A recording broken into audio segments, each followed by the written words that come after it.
उबाठा गटाचे जिल्हा प्रमुख सुधाकर बडगुजर यांच्यावर अखेर गुन्हा दाखल। सलीम कुत्ता पार्टी प्रकरणी दणका।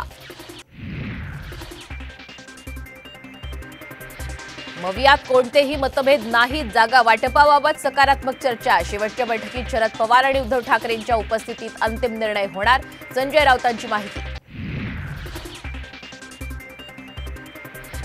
जालना लोकसभा मतदारसंघातून मनोज जरांगेंना उमेदवारी द्या, वंचितचा मवियाच्या बैठकीत प्रस्ताव। तर 15 ओबीसी उमेदवार देण्याचीही केली मागणी।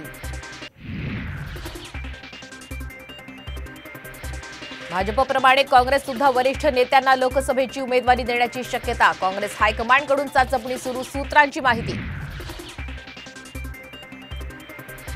शरद पवार कृषी मंत्री असताना शेतकऱ्यांची लूट होत होती। यवतमाळमधील सभेतून मोदींचा पवारांवर हल्लाबोल। तर 75 कोटी कुटुंबियांना नळ योजनेचा फायदा झाल्याचा दावा। पक्षानं आदेश दिल्यास वाशिम यवतमाळ लोकसभा लढणार, संजय राठोड यांची माहिती। तर माझं लोकसभेचं तिकीट फायनल झालं, भावना गवळी यांचा दावा। लोकसभेसाठी राज्यात भाजपचं मिशन 23, मतदारसंघांसाठी निरीक्षकांची नियुक्ती, वरिष्ठ नेत्यांकडे दिली जबाबदारी।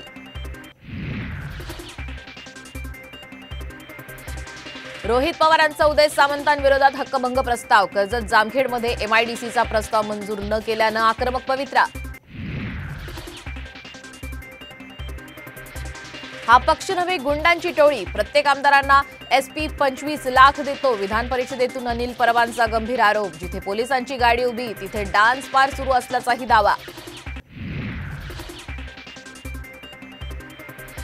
आणि मुंबईकरांना 24 तास पाणी दिलं नाही, त्याची श्वेतपत्रिका काढून चौकशी करा, अशी शेलार यांची मागणी।